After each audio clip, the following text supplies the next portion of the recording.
Bismillahirrahmanirrahim. Assalamualaikum warahmatullahi wabarakatuh.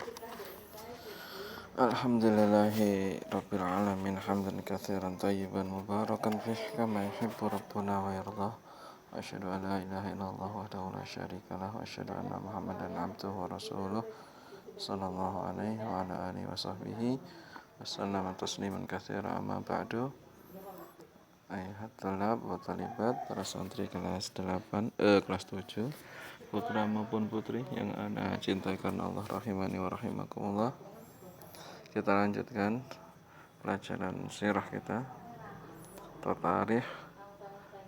Kita sampai pada sikap kaum muslimin terhadap Yahudi ya. Kemarin sudah kita baca bahwa di Madinah itu sebelum kaum muslimin hijrah ada namanya Yahudi Bani Qainuqa, Yahudi Bani Nadir, Yahudi Bani Quraidah, dan juga Yahudi Khaybar. Semuanya sudah menempati Madinah terlebih dahulu. Kemudian setelah hijrahnya Nabi Shallallahu Alaihi Wasallam, kaum muslimin bertambah kuat, kekuatannya tambah banyak, pasukannya tambah kuat kekuatan kaum muslimin, maka kaum muslimin mengambil sikap karena di awal-awalnya sudah buat perjanjian, yaitu perjanjian perdamaian, sama-sama menjaga Madinah, sama-sama melawan musuh yang menyerang Madinah. Dan beberapa kali ternyata Yahudi itu mengingkari janjinya. Maka setelah Fathu Mekah, setelah perang melawan atau yang dinamakan perang Tabuk ya, maka kaum Yahudi itu merasa gelisah dengan kekuatan kaum muslimin ini sangat besar. Maka orang-orang Yahudi itu sebelumnya di perang Ahzab ya, mereka malah bergabung dengan orang Arab, kaum musyrikin Arab dan orang-orang munafik memerangi kaum muslimin. Maka setelah mengetahui ternyata benar kalau Yahudi itu banyak mengingkari janji, banyak berkhianat, kaum muslimin mengambil sikap, diantaranya adalah mengusir orang-orang tersebut. Dan tahun-tahunnya ada ya, di pengepungannya juga ada pada berapa hari, itu nanti dilihat kembali di halaman-halaman sebelumnya ini. Mulai halaman 32 itu ada semua ya. Kita lanjutkan, kita sampai pada pelajaran yang bisa diambil dari pembahasan al-muslimin dan al-yahud ya. Bagaimana sikap kaum muslimin kepada Yahudi ini, dan bagaimana sikap Yahudi itu terhadap kaum muslimin. Yang pertama, tabiat orang-orang Yahudi adalah licik, khianat, dan mengingkari janji. Jelas ya, licik dan khianat dan mengingkari janji.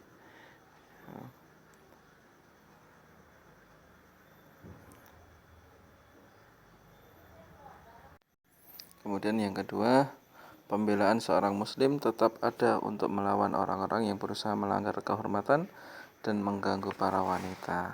Kemarin sudah ada kisahnya ya, orang wanita Muhajirin atau wanita ya, dari kalangan Ansor ingin belanja di pasarnya Yahudi, tapi malah dikerumuni, kemudian sampai dilecehkan. Maka pembelaan seorang muslim ini tetap ada untuk melawan orang-orang yang berusaha melanggar kehormatan dan mengganggu para wanita ya. Kemudian ketiga, kedudukan seorang wanita sangat agung dalam Islam, di mana diusir seluruh kabilah karena melanggar kehormatannya. Nah, kemarin sudah kita baca di halaman sebelumnya. Kemudian yang keempat adalah orang-orang Yahudi adalah pembunuh para nabi. Allah berfirman, wa yaqtuluna al-anbiya'a bighairi haqq. Nah, dan nabi kita Nabi Muhammad SAW di referensi-referensi yang lain itu disebutkan bahwasanya wafatnya beliau itu karena racun yang dibubuhkan oleh orang Yahudi ya. dalam makanan beliau, sehingga menambah rasa sakit yang beliau derita. Kemudian pelajaran yang lainnya adalah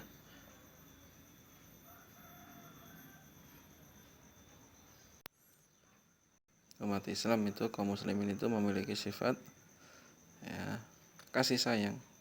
Sebelum-sebelumnya kalau Yahudi tidak berkhianat, mereka akan aman. Tapi ketika mereka berkhianat, kaum muslimin itu bukan pengecut, tapi berani melawan musuh.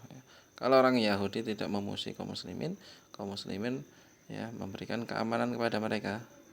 Begitu sikap kaum muslimin, kasih sayang mereka, mengharapkan kalau mereka berada di pertengahan kaum muslimin bisa masuk Islam, dapat hidayah.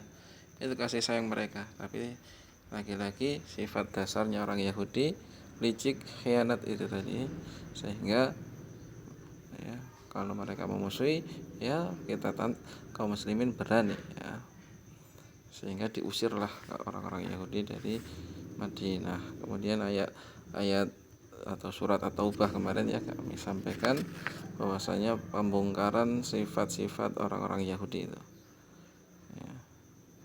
Bagaimana Allah terangkan dalam surat At-Taubah itu bagaimana sifat-sifat mereka.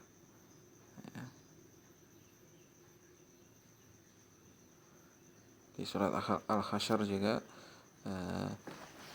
mengisahkan pengusiran mereka. Juga pelajaran yang lain, kaum muslimin kebalikannya sifatnya dari orang Yahudi. Kaum muslimin itu menepati janji, berwibawa, menjaga wibawa baik dirinya maupun menjaga kehormatan kaum wanita, dihormati kaum wanita itu, sehingga disyariatkan kalau wanita itu sudah balik sudah balighah, sudah dewasa untuk menutup auratnya, sehingga dikenal sebagai muslimah. Oh, ini muslimah. Jarang-jarang muslimah yang berhijab itu diganggu. Sehingga syariat Islam ini benar-benar menjaga kehormatan kaum wanitanya. Tapi terkadang wanita-wanita itu, perempuan-perempuan itu yang malah merendahkannya dengan tidak mau berhijab, dengan tidak mau menutup auratnya. Dari pelajaran-pelajaran yang bisa kita ambil. Kemudian tugas dan evaluasi ini dikerjakan mandiri lagi. Ini sebagai murojaah. Jadi dilihat di halaman-halaman sebelumnya. Setelah kamu pelajari pembahasan al-muslimin dan al-yahud, pertanyaannya adalah sebutkan peperangan yang kamu ketahui yang berkenaan dengan pengusiran orang Yahudi. Sebutkan keterkaitan antara peperangan tersebut dengan sebab terusirnya orang Yahudi.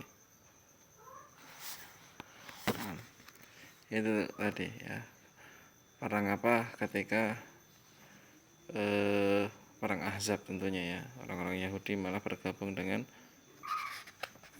Ahzab yang lain, sehingga ketika kaum muslimin dimenangkan, sudah diketahui orang Yahudi ternyata nggak mau membela kaum muslimin padahal sama-sama tinggal di Madinah, maka mereka diusirlah. Juga ketika kalau yang lain, yang Yahudi yang Qainuqa atau Nadir, yang ketika ada seorang wanita kaum muslimin yang ingin belanja kebutuhan sehari-harinya di pasar mereka, malah mereka rendahkan kehormatannya, maka jadilah peperangan dan terusirlah orang-orang Yahudi. Itu ada semua ringkas insyaallah di pembahasan tentang Qainuqa, Yahudi Qainuqa, Bani Nadir, itu ada semua dan lebih ringkas, lebih jelas insyaallah. Ini juga tahun kapan mereka Bani Qainuqa diusir, sebab pengusirannya, waktu pengembangannya, ada semua.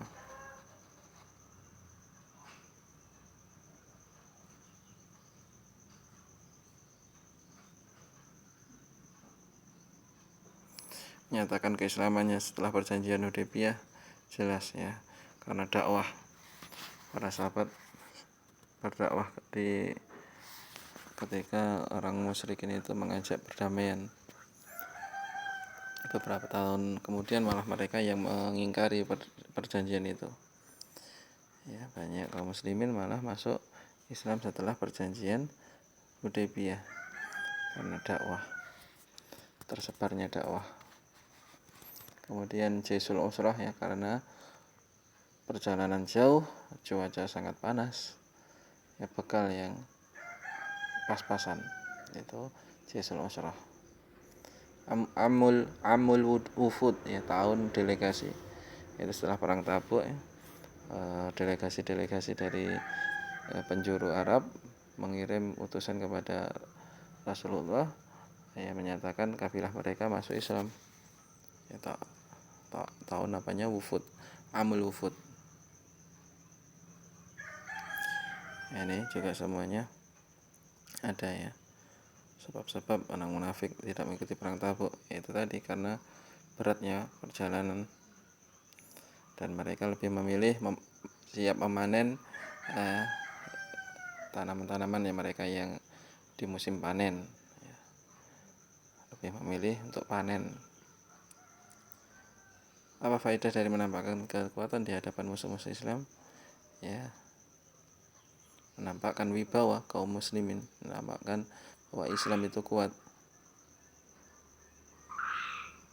agar selain Islam itu orang yang non-Islam atau kafir, dia pilihannya dua, dia mau masuk Islam atau dia membayar jizyah sebagai ya, syarat jaminan keamanan bagi mereka.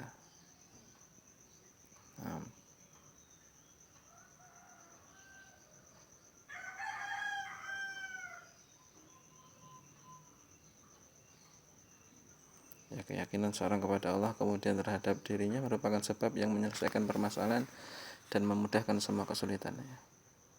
Jelas, orang yang bertawakal kemudian dia sudah berusaha dan bertawakal pada Allah atas hasilnya, maka Allah mudahkan, beri kemudahan. Inna ma'al usri yusra, inna ma'al usri yusra, dalam kesulitan banyak sekali kemudahan, banyak sekali jalan keluar, solusi ya. Wa may yattaqillaha yaj'al ya furqan, barang siapa yang bertakwa kepada Allah maka Allah berikan padanya hidayah, kemudian juga petunjuk. Nah, wa may yattaqillaha yaj'al lahu makhraja min amrihi ya, makhraja, dan barang siapa yang bertakwa kepada Allah, wa may yattaqillaha yaj'al lahu makhraja wa yarzuqhu min haitsu la yahtasib wa may yatawakkal 'ala Allah fa huwa hasbuh. Itu dalam surat At-Talaq ya. Siapa yang bertawakal kepada Allah, Allah berikan jalan keluar, Allah berikan rezeki yang tidak dia sangka ya. Dan barang siapa yang menggantungkan urusannya kepada Allah, maka cukup bagi Allah yang akan menyelesaikan urusannya, menyelesaikan masalah-masalah yang ia ya jalani. Itu janji Allah ya. Jadi mengapa keyakinan seorang itu memudahkan semua kesulitan? Keyakinan kepada Allah jelas, karena janji Allah Subhanahu wa ta'ala kepada orang yang bertakwa kemudian bertawakal kepada Allah.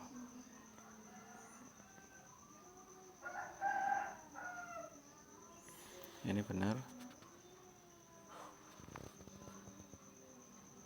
ini juga benar ya, juga benar semua ya. Kenapa? Ada penjelasannya di halaman-halaman sebelumnya ya. Ini juga ada semua ya, silakan dikerjakan mandiri dulu sebagai bahan murojaah ya. Kalau ada yang belum dimengerti bisa ditanyakan. Nah, mungkin itu yang bisa kita sampaikan di materi kali ini. Insya Allah kita lanjutkan di pertemuan berikutnya tentang fase akhir dari masa kenabian di Madinah ya, jiwada dan wafatnya Nabi SAW ya. Jadi waktunya digunakan untuk murojaah sambil ditulis jawaban-jawaban dari pertanyaan tugas maupun evaluasi ini. Barakallahu fikum, subhanakallahumma bihamdika asyhadu an la ilaha illa anta astaghfiruka wa atubu ilaik. Assalamualaikum warahmatullahi wabarakatuh.